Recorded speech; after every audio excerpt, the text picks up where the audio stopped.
Right, Inside Season 3, or Inside USA, has just finished on Netflix. I'm going to talk all about it, so just a warning for spoilers right now, because I have watched every single episode. We're going to talk about who won, things that happened.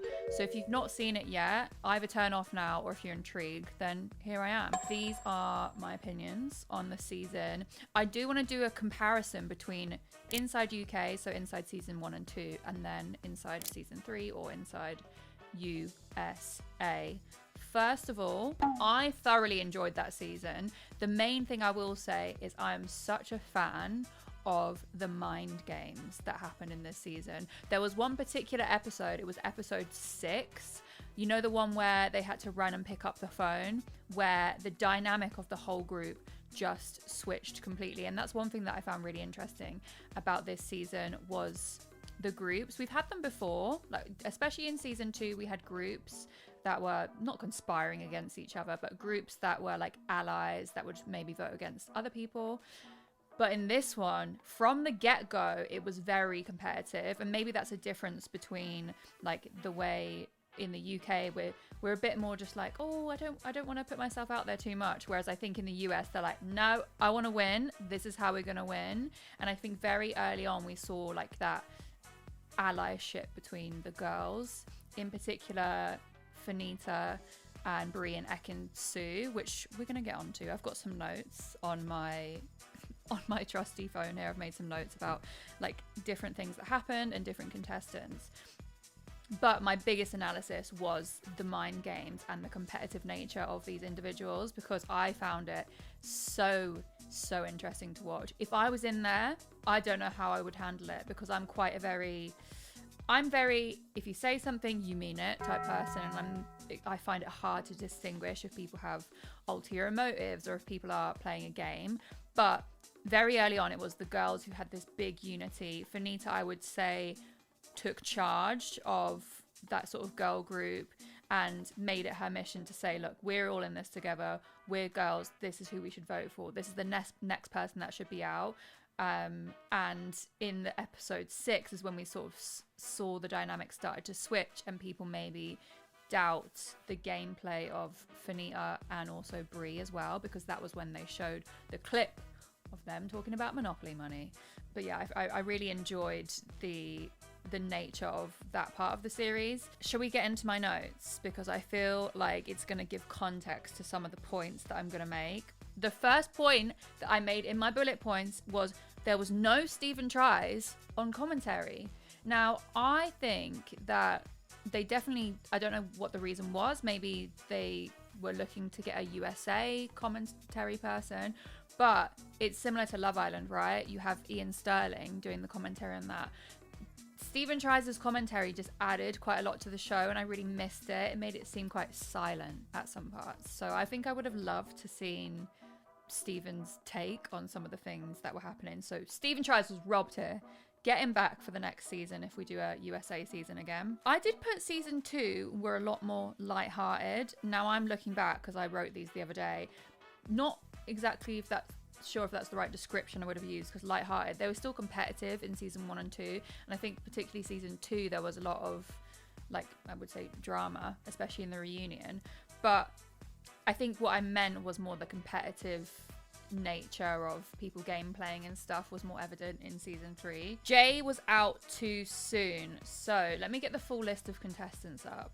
Jay Cinco, I think, was robbed again.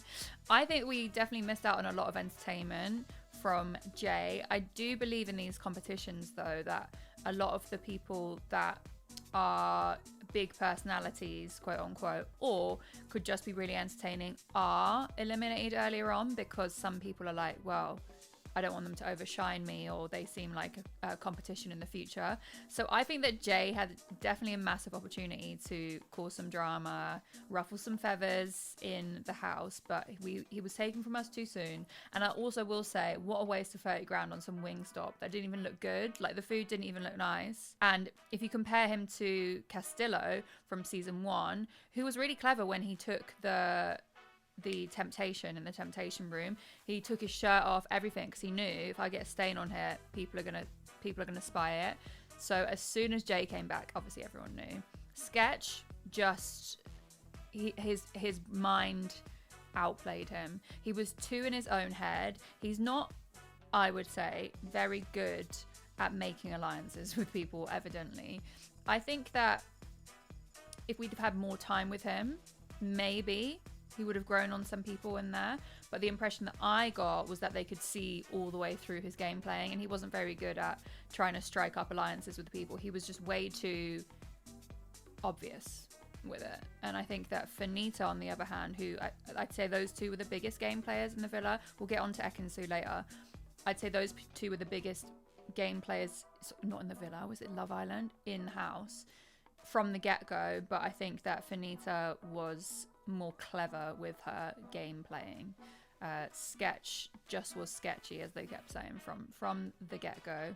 Alyssa we didn't see too much of. I feel like because there was maybe some other bigger personalities in the house, she kind of got overshone in some ways. I've got quite a lot of bullet points on Fenita, and this comes off the back of the reunion, I would say. So if you've not finished the series, go and watch it, and then in particular go and watch the reunion, which was actually filmed straight after the finale. Now, I don't know when they filmed the actual series, but I think it has been quite a while. So before I go into my points, I would be interested to see if Fenita has changed her view on some of the things that she said in the reunion. But the one thing she kept talking about was, well, the first thing she mentioned in the reunion was the fact that she believes because she has a big personality, or in general people with big personalities are labelled a threat or strong competition, so they get voted out. I don't think that people voted out Fenita in the house because she had a big personality. That's not what it was. I don't think that she mentioned because she makes people laugh and because she's loud, that's why she believes she gets voted out. Now remember, she got voted out twice. I maybe would say in the first eviction from Sketch that might have been the case, because sometimes it's a bit much when you go into like a group of strangers and there's someone that's quite loud. It might be quite overwhelming. Later on, so her proper elimination from the show, I don't think it's because she had a big personality. I don't think it's because she made jokes. I think it's because people started to see through her game playing. And one of the things that she mentioned quite often is that she's a big girl's girl and she's big on loyalty. But I would question that, because a lot of the game playing she was doing, yeah, it was to like rally up the girls and create this alliance, but it was to benefit her own game playing, to get herself further in the competition, which is fine because it's a game at the end of the day. But don't hold game playing and not being loyal against other people if that's what you're doing yourself to benefit your own journey. I think she got removed because people started to see through that, but also she would switch on people if she didn't trust them. And there was one moment in, it was episode 6 with the phones, when she started not to trust Sydney, I think because Sydney was just a bit more fluid, like with getting on with the boys as well as the girls. And I think she saw that either as a threat or she just didn't rate it for whatever reason. And she went up to Sydney, and in quotes I said, "She didn't tell the queen." And at that moment I was just like, okay.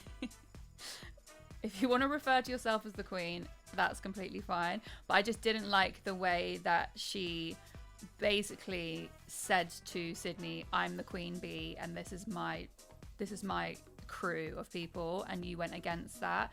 Because I can't exactly remember what it was that she didn't report back to Fenita about. I guess it was because Ekin-Su had voted for Alyssa and wasn't truthful about it. Which brings me on to my next point in the reunion, when Brie and Fenita were calling Ekin-Su manipulative and a liar. She didn't tell she didn't tell the truth about voting for Alyssa, but she was very honest in that it was part of her gameplay. She said, "I didn't have anything against you two, but at the end of the day, it's a game show and I was playing a game." If you look at the show inside as a game, then she was well within her right to do that, I think, which is a contradiction coming from Brie and Fenita, I believe, because they were very big on, "Oh, we were the only real game players in here.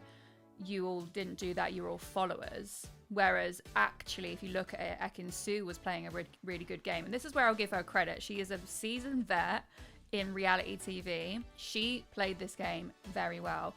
One, in the instance of the Alyssa Violet where she voted her out and then didn't tell the girls the truth. Yeah, it kind of broke the trust, but she at least doubled down on her lie as part of her game plan. And then 2, when they revealed the clip to Aisha and Ekin-Su about Brie and Fenita laughing and calling the prize pot Monopoly money, which I'll get onto in a little while. When Fenita got evicted or removed and voted out, Ekin still didn't admit that they'd seen that clip, because obviously then that would make Aisha look bad, because Aisha had told them a lie.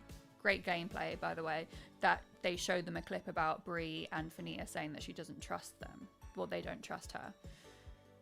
So I don't think that Ekin-Su should have been labelled manipulative. Maybe manipulative in the game sense because she's playing a good game, but I think that they were genuinely calling her manipulative, which I don't think is the case. And they can't call themselves great game players and then look at what Ekin-Su did and hold that against her, when I actually think that Ekin's gameplay was actually quite good in that sense. But who am I to say? That's why I would love to know in hindsight, now that they've seen the full show, if they kind of look at it differently. Let's talk about Max's elimination, because I love Max. I think he was so kind-hearted. Max and Zack, I think Zack actually came out as my favorite contestant. I loved Zack.